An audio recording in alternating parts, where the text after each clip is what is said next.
মধ্যপ্রাচ্যে আবারও জ্বলে উঠেছে সংঘাতের আগুন, যার কেন্দ্র এবার কাতারে। যুক্তরাষ্ট্রের মৌন সম্মতিতে ইসরায়েল আরব এই দেশটির ওপর হামলা চালিয়েছে। গেল জুনেও একইভাবে যুক্তরাষ্ট্রের সাথে হাত মিলিয়ে ইরানে হামলা করেছিল তেল আবিব। কিন্তু এবার পরিস্থিতি ভিন্ন। যে কাতার যুক্তরাষ্ট্রের সঙ্গে সম্পর্ক গভীর করার জন্য সর্বোচ্চ চেষ্টা চালিয়েছিল, সেই দেশটি ইসরায়েলি হামলার শিকার হলো। গেল মে মাসে কাতার মার্কিন উচ্চপদস্থ কর্মকর্তাদের জন্য বিলাসবহুল বিমান উপহার দেওয়া থেকে শুরু করে বাণিজ্যিক বিনিয়োগের মতো নানান পদক্ষেপ নিয়েছিল। এই সবকিছুই যেন এক নিমিষে অর্থহীন হয়ে পড়ল। গেল মঙ্গলবার ইসরায়েলের বিমান হামলায় কেঁপে ওঠে কাতারের রাজধানী দোহার আবাসিক এলাকা। এ হামলায় অন্তত ৬ জনের মৃত্যু হয়েছে এবং অনেকে আহত হয়েছেন। নিহতদের মধ্যে কাতারের নিরাপত্তা বাহিনীর সদস্যরাও রয়েছেন। নিজেদের ভূখণ্ডে এমন হামলার পর কাতার ক্ষোভে ফুঁসছে। তারা দাবি করছে যুক্তরাষ্ট্র এ হামলা সম্পর্কে আগে থেকে জেনেও নীরব থেকেছে। অন্যদিকে ট্রাম্প প্রশাসন বলছে হামলার আগেই কাতারের কর্মকর্তাদের সতর্ক করা হয়েছিল। তবে কাতার এই দাবি সম্পূর্ণভাবে অস্বীকার করেছে।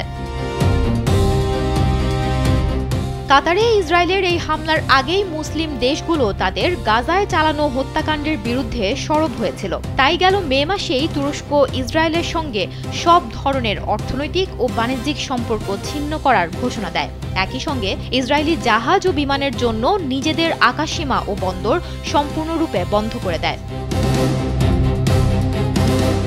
তুরস্কের পররাষ্ট্রমন্ত্রী হাকান ফিদান দেশটির পার্লামেন্টে গাজা পরিস্থিতি নিয়ে এক বিশেষ অধিবেশনে বলেন, গত ২ বছর ধরে ইসরায়েল গাজায় সব ধরনের আন্তর্জাতিক নিয়মনীতি লঙ্ঘন করছে এবং মৌলিক মানবিক মূল্যবোধকে সম্পূর্ণ উপেক্ষা করে অপরাধ করছে। এই পরিপ্রেক্ষিতেই তুরস্ক এই কঠোর পদক্ষেপ নিয়েছে। শুধুমাত্র তাই নয়, তুরস্কের প্রেসিডেন্ট রিসেপ তাইয়েপ এরদোয়ান বারবার ইসরায়েলের কর্মকাণ্ডকে গণহত্যা আখ্যা দিয়ে বেনিয়ামিন নেতানিয়াহুকে নাৎসি নেতা এডলফ হিটলারের সঙ্গে তুলনা করেছেন।